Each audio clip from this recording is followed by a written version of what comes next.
দর্শক, এই যে বাড়িটি দেখতে পাচ্ছেন, এটি সিলেটের বড়বাজারস্থ বন্দন ডি 21 নম্বর বাসা। এই বাসাটিতে দীর্ঘদিন থেকে ভাড়াটিয়া হিসেবে থাকতেন সিলেট জেলা ছাত্রলীগের সাধারণ সম্পাদক রাহেল সিরাজ। গত 6 আগস্ট আওয়ামী লীগ সরকারের পদত্যাগের পর আসলে একদল মানুষ এই বাসাতে হামলা করেন এবং মূল্যবান জিনিসপত্র হামলা করে এই বাসা থেকে নিয়ে যান, যার ফলে আসলে অনেকেই জানতেন যে আসলে এই বাসাটি রাহেল সিরাজের। তবে এই বাসাটি আসলে রাহেল সিরাজের না, রাহেল সিরাজের বড় ভাই এই বাসাটি ভাড়া নিয়েছিলেন এবং এই বাসাতে রাহেল সিরাজ এবং তার পরিবারের লোকজন থাকতেন।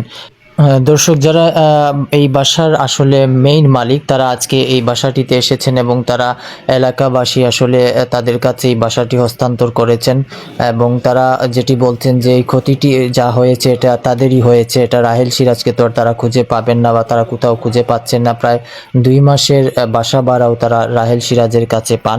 তবে এই মুহূর্তে আসলে এই বাসাটির যা ক্ষয়ক্ষতি হয়েছে এটা বাসার মালিকদেরই উপরে পড়েছে, তাই তারা অনুরোধ জানিয়েছেন যাতে আর কেউ কোনো ধরনের কোনো হামলা এই বাসাতে না করেন, কারণ এটি রাহেল সিরাজের বাসা নয়।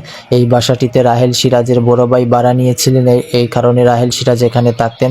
তাই এলাকাবাসী ও সবার প্রতি অনুরোধ জানিয়েছেন এবং আমরা জানতে পেরেছি যে এই এলাকার মসজিদের মাইকে ঘোষণা দেওয়া হয়েছে এবং যারা জিনিসপত্র এই বাসা থেকে নিয়েছেন তারা যেন মসজিদে এনে জিনিসপত্রগুলো দিয়ে যান।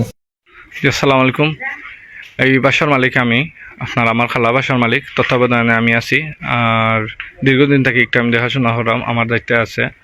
আজ থেকে 3 বছর আগে আমি জনাব রাহেল সিরাজি বাসা ভাড়া দিছিলাম, যদিও তান্ডে দিছিলাম না, তান বড় ভাই এই বাসাটা ভাড়া নিছিলা। রুমেল সিরাজির সময় আমি রাহেল সিরাজকে চিনতাম না, তো কাগজপত্র সব তো আমার কাছে আছে, ডিড কপি, তান্ডে যেন ভাড়া দেওয়া হয়েছিল। এখন আপনার দীর্ঘদিন তাই থাকছেন, আমার লগে ভাড়া সংক্রান্ত কোনো সমস্যা হয়েছে না। তাই জেলান থাকেন বাসা ভাড়াটি হিসাবে, তাই না আসলে আমার কোনো সমস্যা হয়েছে না, টাইম মতো আমার ভাড়াও দিছেন। হঠাৎ করিয়া আপনার 2-3 দিন আগে সরকার পদত্যাগের বাদে তাই আমার না জানাইয়া বাসাটা অলান থইয়া যাইনগে। তাই যাওয়ার প্রেক্ষাপটে পরবর্তীতে আমার বাসাত অতর্কিত হামলা হয়, মালসামানা কিছু লুটপাট হয়। তো আমি খবর আপনার যে সময় সংগঠিত লুটপাট আমি খবর পাইছি না, আমি জানিও না। পরবর্তীতে আমি ফেসবুকে যে সময় দেখতাম পারছি, তখন স্থানীয় 2-3জন মানুষ আমার লগে সবসময় যোগাযোগ থাকতো, তাদের আমি ফোন দিছিলাম। পরবর্তীতে জানতাম পারছি নেটওয়ার্কের প্রবলেমের কারণে তারাও আমার ফোন দিছিল, বাট আমার ফোনে পাইছেন না। তাই স্থানীয় যারা বাসিন্দা আছেন সকলেও আপনার যতক্ষণ পারছেন বাসারে সেভ করার চেষ্টা করছেন, বাট একটা জটিল একটা হামলা হয়েছে। তাই মনে হল তেমন একটা সেভ করতে পারছেন না। এখানে উল্লেখযোগ্য কুকা চাচা আছেন, কাবুল ভাই আছেন, তাই যান প্রাণের চেষ্টা করছেন বাসারে যতক্ষণ বাঁচানি যায়, যতক্ষণ রক্ষা করা যায়, টান মনে হল নিজে সেফটাকে যতক্ষণ পারছেন সেভ করছেন। আর আমার বাসা তো আপনারা ভিডিওর মাঝে দেখতেও পারছেন, খুব বেশি মনে হল নষ্ট ড্যামেজ করা হয়েছে, অনেক টাকার ক্ষতি হয়েছে আমার। আর লাস্ট 2 মাস আমি তার কাছে বাসা ভাড়া পাইতাম, আমি বাসা ভাড়াটা পাইছি না। তাই দৌড়াদৌড়িতে আসলা ফর দিয়েছে, আমি আপনার বাসা ভাড়াটা নিতেও পারছি না। তাই একলগে 2 মাসের দিবা হয়েছেন। তো ইলান সমস্যা নাই, আমার ইলান একলগে 2 মাসের টাইম ভাড়াও দিয়েছেন, কোনো প্রবলেম হয়েছে না। আর তান গড়ের ভিতরে যে মালসামানা আসছিল আপনারা তো দেখতে পারছেন কোনটাও নাই, বুঝছেন নি। আর ও অবস্থায় আমার বাসাটা ড্যামেজ হইয়া গেছেন।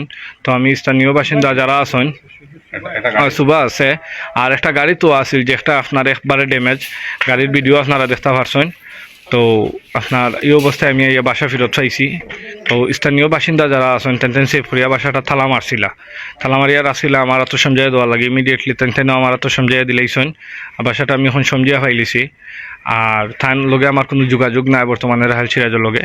আমি তার কাছে 2 মাসের বাসা ভাড়া পাই। আমি স্থানীয় যারা পঞ্চায়েত কমিটি আছেন তার লগে আপনার বুঝা ফেরার মাধ্যমে তার যেন বাঙ্গা গাড়ি তো আছে একটা কিতা করতাম, আর ভিতর মালসামানা কিতা করতাম একটা আমরা বাদে সিদ্ধান্ত নিব। সেনাবাহিনীর লগে আমরা যথেষ্ট মাথত হয়েছে, তাই আমরা হইছেন।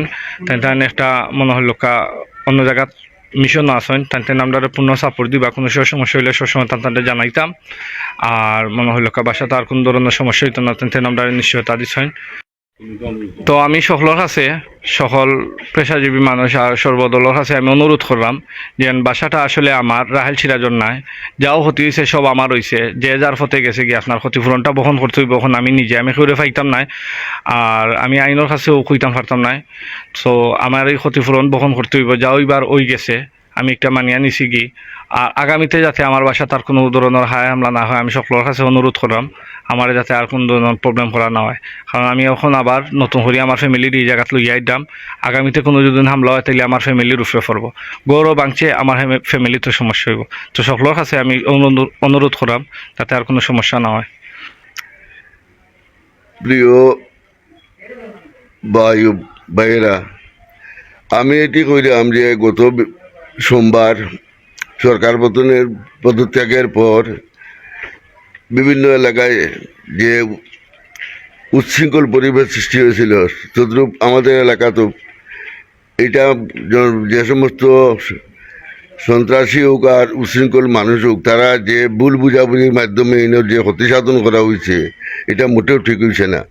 এর লাগে আমি নিন্দা জানাই। আর আমি পাশের বাসা আমার, আর এটা হইল গিয়া লন্ডন প্রবাসী জনাব সিরাজুল হক সাহেবের বাসা।